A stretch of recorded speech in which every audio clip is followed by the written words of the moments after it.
Hello everyone, আজকে তোমাদের জন্য আবারও নতুন ইন্টারেস্টিং ড্রামা নিয়ে চলে এসেছি। আশা করি ড্রামাটি তোমাদের সকলের কাছে অনেক ভালো লাগবে। তো চলো আর দেরি না করে এক্সপ্লেনেশন স্টার্ট করি। ড্রামার শুরুতে আমরা একটা কাপলকে দেখতে পাই, যাদের নাম ছিল ফ্যাং আর অ্যানি। গ্র্যান্ডমায়ের কথায় তাদের বিয়ে হয়েছিল। তাদের দুজনের বয়সের মধ্যে 10 বছরের গ্যাপ ছিল। অ্যানি মূলত জ্যাংয়ের ফ্যামিলির অ্যাডপ্টেড ডটার ছিল। এই জন্য তাদের গ্র্যান্ডমা তাদের বিয়ে দিয়ে দেয়। কিন্তু জ্যাং এই বিয়েতে একদমই রাজি ছিল না।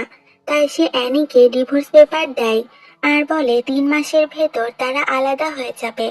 এতে অ্যানি তো খুবই কষ্ট পায়, কারণ সে জ্যাংকে ছোটবেলা থেকে অনেক পছন্দ করত। জ্যাং অ্যানিকে তাদের ডিভোর্সের কথা গ্র্যান্ডমায়ের থেকে লুকাতে বলে, কারণ সে কখনো এই সম্পর্কটা ভাঙতে দিবে না। জ্যাংয়ের জোরাজুরিতে অ্যানি চুপচাপ ডিভোর্স পেপারে সাইন করে দেয়। গ্র্যান্ডমা যেন সন্দেহ না করে, সেজন্য তারা একই রুমেই থাকতে শুরু করে। জ্যাং মনে করত অ্যানি হয়তো তাকে বিয়ে করেছে শুধুমাত্র গ্র্যান্ডমায়ের কারণে। জ্যাং নিজেও অ্যানিকে পছন্দ করত, কিন্তু সে কখনোই ওকে এটা বুঝতে দিত না। পরের সিনে আমরা জ্যাং আর তার অ্যাসিস্ট্যান্টকে অফিসে দেখতে পাই। জ্যাং এর অ্যাসিস্ট্যান্ট অ্যানির খুব ক্লোজ ছিল। সে অ্যানিকে তার নিজের ছোট বোনের মতোই দেখত। জ্যাং এর অ্যাসিস্ট্যান্টের সাথে অ্যানির এমন ভালো সম্পর্ক দেখে জ্যাং তো খুবই জেলাস ফিল করত, যেটা দেখে তার অ্যাসিস্ট্যান্টও বিষয়টা বুঝতে পারত। এরপর দেখা যায় জ্যাং এর অ্যাসিস্ট্যান্ট অ্যানিকে পুরো অফিসটি ঘুরিয়ে দেখাচ্ছিল, কারণ অ্যানি আজ অফিসে প্রথম এসেছে, তাও আবার গ্র্যান্ডমায়ের রিকোয়েস্টে। অ্যাসিস্ট্যান্ট আর অ্যানির ক্লোজনেসের পিকচার অফিসের একটা কর্মচারী ক্লিক করে আর অফিসের সাইটে আপলোড করে দেয়, যেটা দেখে সবাই সমালোচনা করতে থাকে যে হয়তো জ্যাংয়ের অ্যাসিস্ট্যান্ট আর অ্যানির ভেতর কিছু একটা চলছে। এই খবর কোনোভাবে জ্যাং জানতে পারে আর খুবই জেলাস ফিল করে, কিন্তু সে এখানে অ্যানিকে কিছুই বলে না। এরপর জ্যাং উপর থেকে অ্যাসিস্ট্যান্ট আর অ্যানিকে নিচে দাঁড়িয়ে কথা বলতে দেখে, কিন্তু তারা কি বলছিল সে সেটা শুনতে পায় না।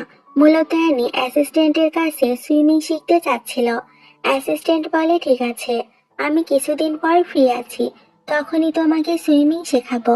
জ্যাং তাদের কথা শুনতে না পেলেও তাদের কথা বলতে দেখে সে খুবই জেলাস ফিল করে। কিছুক্ষণ পর জ্যাংয়ের রুমে অ্যাসিস্ট্যান্ট এলে সে তাকে জিজ্ঞেস করে, তুমি কি অ্যানির সাথে একটু বেশি ক্লোজ? অ্যাসিস্ট্যান্ট বলে, হ্যাঁ, ও আমার ছোট বোনের মতো। এই বলে সে ওখান থেকে চলে যায়। কিন্তু তখন সে বুঝতে পারে না যে জ্যাং কেন তাকে এই কথা জিজ্ঞাসা করেছে। হ্যালো এভরিওয়ান, মোস্টপেটের সাথে আমার এক্সপিরিয়েন্স সত্যি অনেক মজার, যা আমাকে নগদ পুরস্কার জেতার সুযোগ দিয়েছে। একটি খেলা সবচাইতে এক্সাইটিং, তা হলো প্লিঙ্কো। খেলাটির পুরো ডিটেলস বলে আমি আপনাদের সারপ্রাইজ নষ্ট করতে চাচ্ছি না। ট্রাস্ট মি, এটি হবে আপনাদের জন্য একটি নতুন এক্সপিরিয়েন্স। আপনি যদি একজন গেম লাভার হন, মোস্টবেট দিচ্ছে এক্সাইটিং সব গেম অফার। মোস্টবেটই দিচ্ছে খেলায় খেলায় নগদ পুরস্কার জেতার সুযোগ। মোস্টবেটে রয়েছে বিকাশ, নগদ, রকেট উপায় এবং অন্যান্য অনলাইন ট্রানজ্যাকশনের মাধ্যমে দ্রুত ও সহজে আপনার টাকা ডিপোজিট ও উইথড্র করার সুবিধা। সাথে থাকছে 24 ঘন্টা 7 দিন কাস্টমার কেয়ার সাপোর্ট। এই প্ল্যাটফর্মটি দিচ্ছে লাইভ স্ট্রিম ম্যাচ দেখার সুযোগ। নিচে দেওয়া আমার প্রোমো কোড KSP88 ইউজ করে রেজিস্ট্রেশন ও আপনার প্রথম ডিপোজিটে পেয়ে যাচ্ছেন এক্সাইটিং ওয়েলকাম বোনাস আর 250টি free spin. Don't miss this offer. এরপর জ্যাং তার কেবিনে অ্যানিকে ডাকে আর বলে, আমাদের ডিভোর্স ফর্মালিটি শেষ না হওয়া অবধি তুমি আমার ওয়াইফ, তাই এর আগে তুমি অন্য কোনো ছেলের ক্লোজ হতে পারবে না। অ্যানি বলে, আমি তো কোনো ছেলের সাথে ক্লোজ হইনি, এমনকি আমার কোনো ছেলে ফ্রেন্ডও নেই। এখানে জ্যাং তার অ্যাসিস্ট্যান্টের কথা উল্লেখ না করে বলে, যদি গ্র্যান্ডমা এসব জানতে পারে তাহলে সে অনেক কষ্ট পাবে। অ্যানি ভাবতে থাকে জ্যাং হয়তো তার কেয়ারই করে না, শুধুমাত্র গ্র্যান্ডমায়ের জন্য এসব করছে। অ্যানি চলে গেলে ওখানে জ্যাংয়ের অ্যাসিস্ট্যান্ট আসে আর বলে, অ্যানিকে কাঁদতে কাঁদতে যেতে দেখলাম, তুমি কি ওকে কিছু বলেছ? ও এখনো বাচ্চা মানুষ, ওকে এভাবে বকাঝকা করো না। জ্যাং বলে, ও আমার ওয়াইফ হয়, আমি বুঝে নিব ওর সাথে কি করতে হবে আর কি করতে হবে না। তুমি বরং ওর থেকে একটু দূরেই থাকো। জ্যাংয়ের এমন কথা শুনে অ্যাসিস্ট্যান্ট বুঝতে পারে যে তার আর অ্যানির ক্লোজনেসের জন্যই মূলত জ্যাং জেলাস হচ্ছে। পরের সিনে জ্যাংকে গাড়িতে বসে থাকতে দেখা যায়। হঠাৎই ওখানে লিলি নামের একটা মেয়ে আসে আর জ্যাংয়ের গাড়িতে উঠে বসে। লিলি মূলত একজন অ্যাক্ট্রেস যে কিনা জ্যাংকে পছন্দ করত। লিলি জ্যাংয়ের সাথে ওখানে দেখা করতে এসেছিল। জ্যাং লিলিকে একদমই পছন্দ করত না। তখন ওখানে অ্যানি আর তার কলিগ ফ্রেন্ডরা আসে। তারা জ্যাং আর লিলিকে একসাথে দেখে বলতে থাকে নিশ্চয়ই ওরা বয়ফ্রেন্ড গার্লফ্রেন্ড। এটা শুনে আর ওদেরকে একসাথে দেখে অ্যানির অনেক খারাপ লাগে, কারণ অ্যানি জ্যাংকে আসলেই ভালোবাসতো আর এখনো তাদের পুরোপুরি ডিভোর্স হয়নি। এরপর আমরা দেখতে পাই অফিসে একটা রিউমার ছড়িয়ে গেছে যে লিলি আর জ্যাংয়ের মধ্যে কিছু একটা চলছে। এখানে আমরা জানতে পারি লিলি ভালো মেয়ে ছিল না। প্রতিনিয়ত একাধিক ছেলের সাথে তার অ্যাফেয়ারের কথা শোনা যেত। অ্যানি যখন জ্যাংয়ের কেবিনে কফি দিতে যায় তখন সে লিলিকে জ্যাংয়ের উপরে দেখে শকড হয়ে যায় আর ওখান থেকে চলে আসতে থাকে। তখন জ্যাং অ্যানিকে আটকায় আর সব এক্সপ্লেন করতে থাকে যে তাদের মধ্যে তেমন কিছুই হয়নি। লিলি স্লিপ করে জ্যাংয়ের উপর এসে পড়েছিল। অ্যানি সিচুয়েশন হ্যান্ডেল করার জন্য লিলির থেকে তার অটোগ্রাফ নিয়ে এই বলে যে সে লিলির একজন ফ্যান। এটা শুনে জ্যাং খুবই অবাক হয়ে যায়। এরপর অ্যানি ওখান থেকে চলে যায়। পরের সিনে অ্যানি আর জ্যাংকে গাড়িতে দেখা যায়। অ্যানি জানতো না যে তারা দুজন আসলে কোথায় যাচ্ছে। মূলত জ্যাং অ্যানিকে একটা নতুন ফ্ল্যাটে নিয়ে আসে। ফ্ল্যাটটি জ্যাং নিয়েছে কারণ তারা ওখানে একসাথে থাকবে। ফ্ল্যাটে যেতে তাদের দুজনের মধ্যে ছোটখাটো একটা রোমান্টিক মোমেন্ট তৈরি হয়ে যায়, কিন্তু এটা ছিল মূলত অ্যানির কল্পনা। রাতে জ্যাং অ্যানির জন্য রান্না করে। খাবারগুলো অ্যানির খুবই ভালো লাগে। সে তো অনেক খুশি হয়ে যায়। জ্যাং বলে যদি আমার বানানো খাবার তোমার পছন্দ হয়ে থাকে তাহলে আমি সব সময়ই তোমার জন্য রান্না করব। অ্যানি বলে সব সময়? আমরা তো আর মাত্র 3 মাসই একসাথে আছি। জ্যাং তো এর উত্তরে কিছুই বলে না। পরের সিনে দেখা যায় জ্যাংয়ের অ্যাসিস্ট্যান্ট তার কেবিনে এসে বলে লিলি খুবই রেগে আছে আর কন্ট্রাক্টে সাইন করতে চাচ্ছে না। তখন জ্যাং বলে যা ইচ্ছা করুক, তাতে আমার কিছুই যায় আসে না। এরপর আমরা দেখতে পাই অ্যানির এক কলিগ তাকে বলে লিলি আমাদের কোম্পানির জন্য খুবই ইম্পর্টেন্ট, কিন্তু সে কন্ট্রাক্ট সাইন করতে চাচ্ছে না। তুমি একটু ওকে গিয়ে বলো প্লিজ। এটা শুনে অ্যানি লিলির কাছে আসে আর তার প্রশংসা করতে থাকে।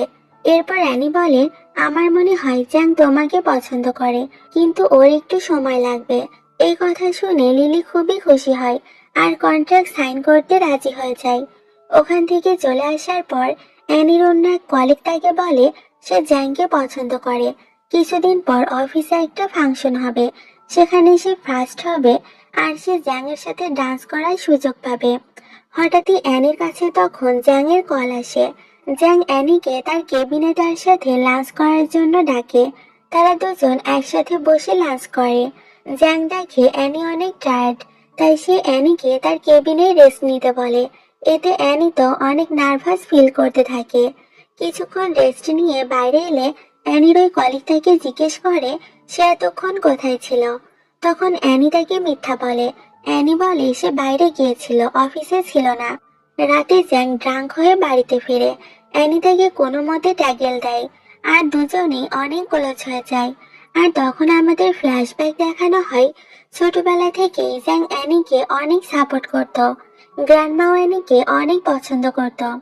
ছোট থেকে অ্যানি জ্যাংকে বিয়ে করার স্বপ্ন দেখত। এরপর সিন আবার প্রেজেন্টে শিফট হয়।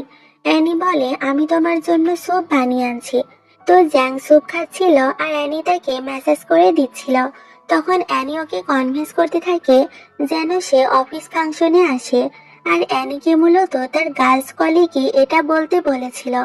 পরদিন অফিসে সবাই অ্যানি আর জ্যাংয়ের অ্যাসিস্ট্যান্টের ব্যাপারে রিউমার ছড়াতে ব্যস্ত ছিল। তখন ওখানে জ্যাং আর তার অ্যাসিস্ট্যান্ট চলে আসে। জ্যাং এসব শুনে অনেক রেগে যায় আর তার অ্যাসিস্ট্যান্ট তো অনেক ভয় পেয়ে যায়। আর সে মনে মনে ভাবতে থাকে এরা তো আমার চাকরিটা নিয়েই ছাড়বে। এরপর আমরা অ্যানিকে কাজ করতে দেখতে পাই। তখন তার কাছে এক কলিগ এসে বলে আমি তোমার নাম ডান্স লিস্টে দিয়ে দিয়েছি, আমরা দুজন একসাথে ডান্স করতে চলেছি। দেখো আমি ড্রেসও নিয়ে এসেছি। কিন্তু অ্যানি এসবে একদমই ইন্টারেস্টেড ছিল না। তো অনেক রিকোয়েস্ট করার পর অ্যানি রাজি হয়ে যায়। এরপর আমরা ফাংশনের দিনের সিন দেখতে পাই। অ্যানির কলিগ অ্যানির হাত থেকে তার ফোনটা নিয়ে জ্যাংয়ের অ্যাসিস্ট্যান্টকে ফোন করে। অ্যানি তাকে জিজ্ঞাসা করে যে সে ডান্স দেখতে এখানে আসতে পারবে কিনা। মূলত সে জ্যাংকে শুনিয়ে এই কথাগুলো বলছিল, তো সরাসরি বলতে না পারায় সে অ্যাসিস্ট্যান্টকে বলছিল, কারণ সে জানতো জ্যাং ওখানেই আছে। তখন পাশ থেকে জ্যাং বলে তাদের যেতে একটু দেরি হবে, তারা এখন মিটিং এ আছে। এরপর অ্যানি কল কেটে দেয়। জ্যাংয়ের অ্যাসিস্ট্যান্টের কাছে অ্যানিকে কল করতে দেখে জ্যাং আরো বেশি জেলাস ফিল করতে থাকে। পরের সিনে আমরা দেখতে পাই অনুষ্ঠান শুরু হয়। অ্যানি তার কলিগের সাথে ডান্স পারফর্ম করতে আসে, কিন্তু অ্যানিকে তার কলিগ ভুল ডান্স স্টেপ শিখিয়েছিল যেন তাকে এলিমিনেট করা হয়। কিন্তু ডান্স শেষে হয়তো উল্টোটা, সবাই অ্যানির কিউট ডান্সকে বেশি প্রশংসা করে। জ্যাংকে উইনার চয়েস করতে বলা হলে জ্যাং অ্যানিকেই চুজ করে আর তার সাথেই ডান্স করতে চায়। তখন ওই মেয়েটা এসে জ্যাংকে বলে, আমি ওর চেয়ে এত ভালো ডান্স করলাম, তাও তুমি আমাকে ছেড়ে ওকে কেন চুজ করলে? তখন জ্যাং বলে, তুমি ইচ্ছে করে ওকে ভুল ডান্স শিখিয়েছো যেন ও জিততে না পারে। এক কথায় তুমি চিট করেছো। জ্যাং ওকে ওখান থেকে চলে যেতে বলে। এরপর জ্যাং অ্যানির সাথে ডান্স করে। অ্যানি তো এতে অনেক নার্ভাস হয়ে যায়। এরপর আমরা দেখতে পাই ওই মেয়েটিকে লিলিকে বলে, তুমি জ্যাংকে পছন্দ করো তাই না? ওদিকে একবার গিয়ে দেখো। কিভাবে অ্যানি জ্যাংকে তোমার থেকে ছিনিয়ে নেওয়ার চেষ্টা করছে। তখন লিলি এটা শুনে হাসতে হাসতে বলে, তুমি কি আমার সাথে মজা করছো? তুমি ইচ্ছে করে অ্যানিকে ফাঁসাতে চাচ্ছ। জ্যাংকে পাওয়ার জন্য আমার কারো ক্ষতি করার বা কাউকে ইনসাল্ট করার কোনো প্রয়োজনই পড়বে না। আমি এমনিতেই ওকে নিজের করে নিতে পারবো। তোমার মতো ডাবল ফেসওয়ালা মানুষ আমি অনেক দেখেছি। ওসব চাল এখানে চলবে না। এসব শুনে মেয়েটি ওখান থেকে চলে যায়, কারণ তার পুরো প্ল্যানটাই ভেস্তে গেল। অন্যদিকে অ্যানি কোনোভাবে জ্যাংয়ের সাথে ডান্স শেষ করে। ডান্স শেষে জ্যাং অ্যানিকে তার সাথে যেতে বললে অ্যানি রাজি হয় না, বরং সে একাই বাড়ি চলে যায়। অ্যানি ফ্রেশ হয়ে যখনই ওয়াশরুম থেকে টাওয়াল পরা অবস্থায় বাইরে বের হয়, তখন তো সে শকড হয়ে যায়, কারণ বাইরে জ্যাং বসেছিল, যেটা অ্যানি জানতো না। অ্যানি খুবই এম্বারেসড হয়ে যায়। জ্যাংও বুঝতে পারেনি যে অ্যানি এভাবে হঠাৎই বাইরে আসবে। পরের সিনে যখন অ্যানি শুয়েছিল, তখন তার কাছে সেই কলিগের কল আসে যে তাকে ফাঁসাতে চাচ্ছিল। ও অ্যানিকে বলে ও নতুন ফ্ল্যাট নিয়েছে, সেখানে সে ওর সব ফ্রেন্ডদের নিয়ে এসেছে ফ্ল্যাট দেখাতে। অ্যানিও যেন সেখানেই চলে আসে। এরপর অ্যানি জানতে পারে তার অ্যাপার্টমেন্টটা তাদের অ্যাপার্টমেন্টের পাশেই। মেয়েটি ইচ্ছে করে জ্যাংয়ের ফ্ল্যাটের পাশে নতুন ফ্ল্যাট নিয়েছে, যেন যখন তখন জ্যাংয়ের সাথে দেখা করতে পারে। অ্যানি এরপর দ্রুত বের হয় আর ওখানে চলে যায়। মেয়েটি অ্যানিকে তার অ্যাপার্টমেন্ট ঘুরিয়ে দেখায়। এরপর হঠাৎই মেয়েটির ফ্রেন্ডরা তাদের পেট খোঁজার বাহানায় জ্যাংয়ের অ্যাপার্টমেন্টে যেতে চায়। শুধুমাত্র অ্যানির কারণে জ্যাং তাদেরকে ভেতরে ঢুকতে দেয়। পেটকে খুঁজে পাওয়ার পর জ্যাং বলে, পেট যেহেতু পেয়ে গেছো, এবার যাও এখান থেকে। এই বলে জ্যাং বিজনেস কলে বিজি হয়ে যায়। আর তখনই মেয়েটা তার পেটকে অ্যানির উপর ইচ্ছে করে ছুঁড়ে দেয়। এতে অ্যানির হাতে স্ক্র্যাচ হয়ে যায়। জ্যাং এটা দেখে দ্রুত অ্যানির হাতে ফার্স্ট এইড দেয়। এটা দেখে তো মেয়েটি বলে, আমারও হাতে স্ক্র্যাচ হয়ে গেছে। কিন্তু জ্যাং মেয়েটির কথায় বিন্দুমাত্র পাত্তা দেয় না। জ্যাং বলে, তোমরা এখান থেকে যাও, আমি অফিসে যাচ্ছি। এই বলে সে চলে যায়। এরপর অ্যানির ফ্রেন্ডরা তাকে বলে, জ্যাং তোমাকে মনে হচ্ছে একটু বেশি কেয়ার করছে। অ্যানি বলে, এমন কিছুই না। তখন দেখা যায় এসব শুনে আর দেখে ওই মেয়েটি তো অনেক জেলাস ফিল করে। পরের সিনে দেখা যায় অ্যানি আর জ্যাং রাতে একসাথে বসে ডিনার করছিল। তখন সেখানে অফিসের ওই মেয়েটিকে দেখা যায়। সে অ্যানি আর জ্যাংয়ের পিকচার তুলে নেয়। মেয়েটি ভাবছিল অ্যানি হয়তো জ্যাংকে সিডিউস করার ট্রাই করছিল। পরদিন অফিসে লাঞ্চের টাইমে যখন তার কলিগরা তাকে খেতে ডাকছিল, তখন সে যায় না, কারণ অ্যানি তো প্রতিদিন জ্যাংয়ের সাথে তার কেবিনেই লাঞ্চ করত, আর আজকেও তাকে সেখানেই যেতে হতো। অ্যানি যখন জ্যাংয়ের কেবিনে যায়, তখন সে দেখে ওখানে জ্যাংয়ের কিছু ফ্রেন্ড এসেছে। তাদের মধ্যে একজন ছিল ফিল্ম ডাইরেক্টর, যে কিনা তার মুভিতে অ্যানিকে হিরোইন বানাতে চাচ্ছিল। কিন্তু অ্যানি এতে রাজি হয় না। সে বলে তার ক্যারেক্টারের জন্য অ্যানি একদম পারফেক্ট। কিন্তু জ্যাংও রাজি হয় না, কারণ অ্যানি আগেই মানা করে দিয়েছিল। এরপর দেখা যায় ওই মেয়েটি জ্যাংয়ের অ্যাসিস্ট্যান্টের কাছে গিয়ে বলে, তোমার গার্লফ্রেন্ড জ্যাংকে সিডিউস করার চেষ্টা করছে, তুমি কি তাকে কিছুই বলবে না? এটা শুনে তো সে মেয়েটিকে চাকরি থেকেই বের করে দেয়। মেয়েটি এসবের জন্য একদমই রেডি ছিল না। ও বাইরে এসে একটা রিপোর্টারকে কল করে সবকিছু বলে দেয়, আর ডিনারের ছবিটিও ভাইরাল করে দেয়। এরপর অ্যানিকে নিয়ে বিভিন্ন রকম সমালোচনা হতে থাকে। অ্যানি এসব দেখে কিছুই বুঝতে পারে না। ও যখনই অফিস থেকে বাইরে যেতে যায়, তখনই অনেকগুলো রিপোর্টার এসে ওকে ঘিরে ধরে। তারা অ্যানিকে বিভিন্ন রকম প্রশ্ন করতে থাকে। তখন ওখানে জ্যাং আর তার ফিল্ম ডাইরেক্টর ফ্রেন্ড চলে আসে। জ্যাং বলে অ্যানি তার ফ্রেন্ডের পরবর্তী ফিল্মের হিরোইন। তারা এই বিষয়ে সেদিন ওখানে কথা বলতে গিয়েছিল। এসব শুনে রিপোর্টাররা তাদের কথা বিশ্বাস করে। এরপর অ্যানি ওই মেয়েটির কাছে গিয়ে বলে, আমি তোমার কি ক্ষতি করেছি যে তুমি আমাকে এভাবে বদনাম করার চেষ্টা করছো? তখন মেয়েটি বলে, তুমি জানোই আমি জ্যাংকে পছন্দ করি, তবুও কেন তুমি ওর আগে পিছনে পড়ে থাকো? অ্যানি বলে, আমি ওর পিছনে পড়ে নেই, আমি ওর ওয়াইফ। এরপর মেয়েটির বাবা এসে তাদের কাছে ক্ষমা চায় আর তার মেয়েকে ওখান থেকে নিয়ে যায়, কারণ তাকে তো অলরেডি জব থেকে বের করে দেওয়া হয়েছিল। পরে ছেনে জ্যাং আর অ্যানিকে গাড়িতে দেখা যায়। জ্যাং অ্যানিকে তার ডিরেক্টর ফ্রেন্ডের কাছে নিয়ে যাচ্ছিল ফিল্মের ব্যাপারে আলোচনা করার জন্য। তখন ডিরেক্টর অ্যানিকে তাদের সাথে পরিচয় করিয়ে দেয় যাদের সাথে তাকে কাজ করতে হবে। অ্যানিকে দেখে ওই ফিল্মের হিরোইন তো অনেক বেশি জেলাস হচ্ছিল, কারণ তার রোল অ্যানিকে দিয়ে দেওয়া হয়েছিল এবং তাকে নেক্সট ফিল্মের হিরোইন বানানো হয়েছিল। এখানে আমরা জানতে পারি এই ফিল্মের হিরো অ্যানিকে আগে থেকেই চিনত। সে যখন অ্যানিকে এটা জানায়, অ্যানি তো খুবই কনফিউজড হয়ে যায়, কারণ অ্যানি তো তাকে মনে করতেই পারছিল না। তারা দুজন কথা বলছিল, ঠিক তখন ওখানে জ্যাং চলে আসে আর অ্যানিকে ওখান থেকে নিয়ে যায়। পরদিন অ্যানি ছেলেটির সাথে আবারও দেখা করতে চাই, কারণ সেটা জানতে চাইছিল সে তাকে কিভাবে চেনে। তখন ছেলেটি বলে তারা দুজন একই অরফানেজে বড় হয়েছে। ছোটবেলায় সে অ্যানিকে চিকেন রোল খেতে দিয়েছিল। এটা শুনে অ্যানি তাকে চিনতে পারে আর বলে, তুমি হঠাৎ করে কোথায় হারিয়ে গিয়েছিলে? ছেলেটি বলে, আমার বায়োলজিক্যাল ফাদার আমাকে ওখান থেকে নিয়ে গিয়েছিল। এখানে আমরা বুঝতে পারি ছেলেটি অ্যানিকে পছন্দ করতে শুরু করেছে, কিন্তু সে জানতো না যে অ্যানি ম্যারিড। এরপর অ্যানি দ্রুত তার অফিসে চলে যায়, কারণ সে অলরেডি 2 ঘন্টা লেট করে ফেলেছে। জ্যাং তাকে তার কেবিনে ডাকলে অ্যানি বলে, সরি, আসলে আমার অরফানেজের এক ফ্রেন্ডের সাথে হঠাৎ করেই দেখা হয়ে গিয়েছিল, তাই তার সাথে কথা বলতে বলতে একটু দেরি হয়ে গেল। জ্যাং এখানে খুবই জেলাস ফিল করতে থাকে, কিন্তু সে তার ফিলিংসকে শেয়ার করতে পারে না। অফিস শেষে যখন তারা ফ্ল্যাটে ফিরছিল, তখন জ্যাং দেখে অ্যানি গাড়িতেই ঘুমিয়ে পড়েছে। জ্যাং তখন অ্যানিকে কোলে তুলে নেয় এবং তাদের ফ্ল্যাটে নিয়ে আসে। জ্যাং ওকে বিছানায় শুয়ে দেয়, আর যখনই ওকে কিস করতে যায়, তখনই অ্যানি জ্যাংকে টেডি বিয়ার মনে করে হাগ করে নেয়। সেই টেডি যেটা জ্যাং ওকে ছোটবেলায় গিফট করেছিল। তখন জ্যাং ভাবতে থাকে, আমি তোকে এত বড় টেডি দেইনি যেমনটাও ভাবছে। জ্যাং এখানে নিজেকে কন্ট্রোল করতে না পেরে অ্যানিকে কিস করে দেয়। পরদিন সকালে অ্যানির শুট ছিল। জ্যাং এর সাথে সে ওখানে চলে আসে। ওখানে আসা মাত্রই ওখানকার হিরোইন জ্যাংকে সিরিয়াস করার চেষ্টা করতে থাকে, কিন্তু জ্যাং তো তাকে পাত্তাই দেয় না। সবাই যখন ড্রিঙ্কস করছিল, তখন অ্যানির ফ্রেন্ড তাকে ড্রিঙ্কস করতে দেয় না, কারণ সে জানতো অ্যালকোহলে অ্যানির অ্যালার্জি আছে।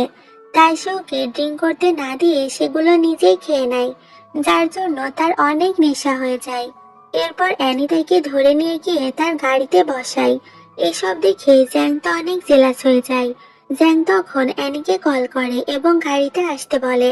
তখন অ্যানি বলে, ও আমার ফ্রেন্ড, ওকে কিভাবে আমি একা ছাড়তে পারি? আর তুমি জেলাস হচ্ছ নাকি? জ্যাং বলে, জেলাস কেন হতে যাব? অ্যানি বলে, ও একটা হ্যান্ডসাম ছেলে, ওর কাছে যদি চলে যায় এই ভয়ে। কিন্তু তুমি চিন্তা করো না, আমার কাছে তুমি সব থেকে বেশি হ্যান্ডসাম। এই কথা শুনে জ্যাং কিছু না বললেও মনে মনে কিন্তু অনেক খুশি হয়। পরদিন শুটিং সেটের গ্রিন রুমে সবাইকে আমরা রেডি হতে দেখি। তখন ওখানে থাকা আগের হিরোইন অ্যানিকে দেখে অনেক জেলাস হচ্ছিল।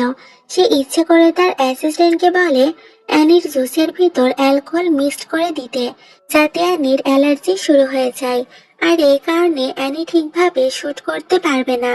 অ্যানি না বুঝে অ্যালকোহল মেশানো ড্রিঙ্কটা খেয়ে নেয় আর তার নেশা হতে থাকে। অ্যানি কোনো রকম শ্যুটটা শেষ করে। এরপর অ্যানির ফ্রেন্ড তাকে হসপিটালে নিয়ে যায়, কিন্তু অ্যানি বলে আমি ঠিক আছি, একাই বাড়ি চলে যেতে পারবো। এরপর অ্যানি নিজে বাড়ি চলে আসে এবং এসেই সে অ্যালার্জির ওষুধ খুঁজতে থাকে।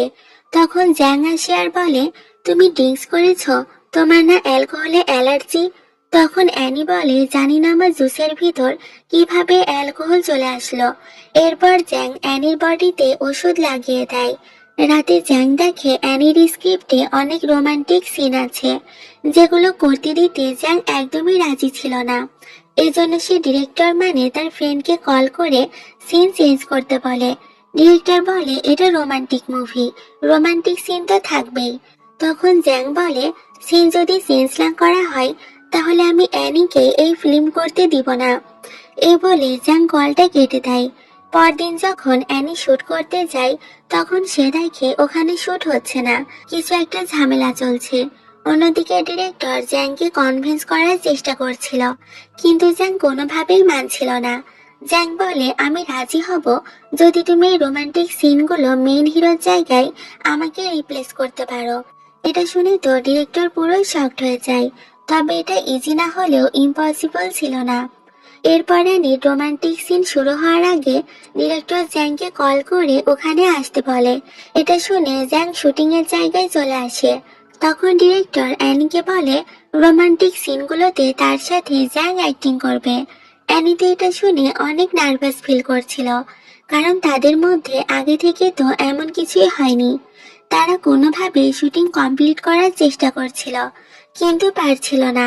তখন আগের হিরোইন এসে অ্যানিকে বলে, আসলে জ্যাং আমার বয়ফ্রেন্ড, তোমার সাথে ঝামেলা হয়েছিল বলে ও আমার ক্যারেক্টার তোমাকে দিয়েছে। এটা শুনে অ্যানি তার কথা বিশ্বাস করে না, কারণ সে জানতো এমন কিছুই হয়নি।